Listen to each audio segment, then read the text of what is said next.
Bienvenue. Aujourd'hui, on va s'attaquer à un sujet délicat. On va parler de ces vérités sur les rencontres amoureuses que tout le monde ressent au fond de soi, mais qu'on a souvent du mal à dire à voix haute. Voilà, cette citation, elle donne le ton. On va y aller franchement, sans filtre. C'est un peu le but de notre discussion. Regardez les choses en face. Allez, on commence par le tout début. L'étincelle, le premier regard, ce moment où tout bascule. Et on va voir tout de suite que les règles du jeu, elles sont loin d'être équitables. La première vérité, la voici, brute de décoffrage. L'attirance n'est pas juste. C'est quelque chose de presque chimique, de binaire. C'est un peu comme un interrupteur, soit le courant passe, soit il ne passe pas. Il n'y a pas vraiment de demi-mesure au départ. Et ça, c'est crucial. La personnalité, bien sûr qu'elle est importante, mais elle entre en jeu après. C'est l'alchimie qui ouvre la porte. Si cette porte reste fermée, la plus belle personnalité du monde ne pourra pas entrer. La gentillesse est essentielle, mais elle ne peut pas créer l'étincelle à elle seule. Parlons clarté maintenant. Quand l'intérêt est réel et sincère, en général ça se voit, c'est limpide. Les fameux signaux contradictoires, les messages flous, 9 fois sur 10 c'est juste une façon polie de dire non, ou de montrer un intérêt très très faible. On trouve toujours du temps pour ce qui compte vraiment. Bon, une fois que l'étincelle est là, on passe à l'étape suivante, construire une vraie connexion. Et c'est là que les choses se compliquent et que les pièges apparaissent. Alors voici une erreur qu'on a presque tous faite, le piège du potentiel. C'est quand on sort avec quelqu'un, non pas pour la personne qu'on a en face de soi, aujourd'hui, mais pour l'idée qu'on s'en fait, pour ce qu'elle pourrait devenir. On tombe amoureux d'un fantasme, pas de la réalité. Et cette phrase résume tout. Ce qui compte, ce ne sont pas les promesses d'avenir, les « un jour je changerai », non. Ce qui compte, ce sont les habitudes, les actions concrètes et répétées ici et maintenant.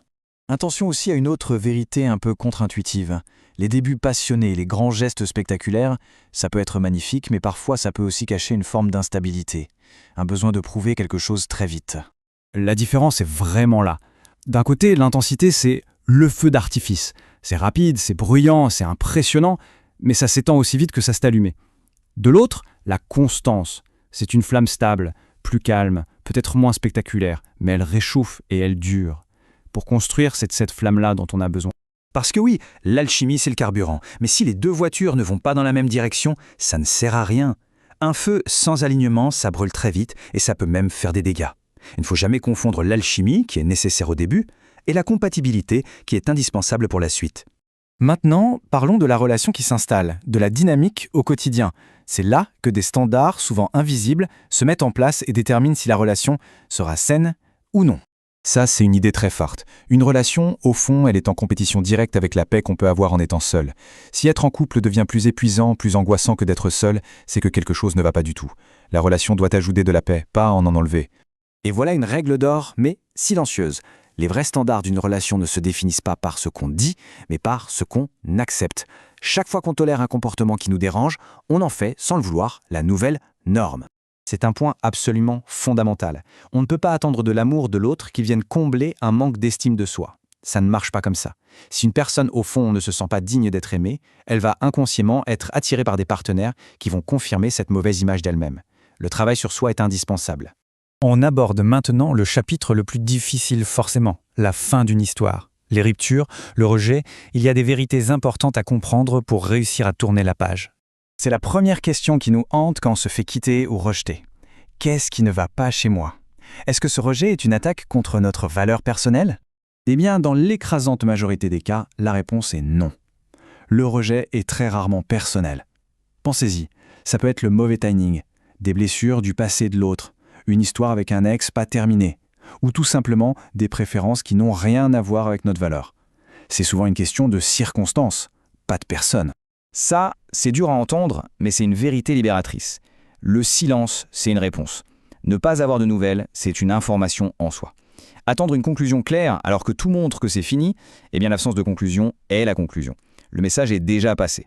Cette perspective, elle peut vraiment aider. Voir une rupture non pas comme un échec, mais comme la conséquence logique de deux trajectoires qui s'écartent. Chacun grandit, évolue, et parfois les chemins ne sont tout simplement plus parallèles. C'est naturel, ça fait partie de la vie. Alors pour finir, essayons de synthétiser. Au fond, dans cette quête complexe, qu'est-ce qu'on cherche vraiment? Quelle est la qualité la plus rare et la plus précieuse? Il y a une énorme différence entre être choisi et être valorisé. Être choisi, ça peut vouloir dire être l'option la plus pratique du moment, un simple remplaçant. Être valorisé, c'est tout autre chose. Ça veut dire qu'on est une priorité, qu'on reçoit une attention sincère. C'est ça le véritable objectif. Et on arrive à la conclusion la plus importante de toutes. L'amour, le sentiment, l'affection, en réalité, ce n'est pas si rare. Ce qui est exceptionnel, ce qui est difficile à trouver, c'est la maturité, la capacité à construire, à communiquer, à être fiable. C'est pour ça que trouver la bonne personne est si compliqué. Et on va se quitter sur cette question. Si on change de perspective et qu'on admet que le vrai Graal, ce n'est pas juste l'amour, mais la maturité, alors comment ça change notre façon de chercher ? Nos critères, notre manière de construire une relation, c'est une réflexion qui, je crois, change absolument tout.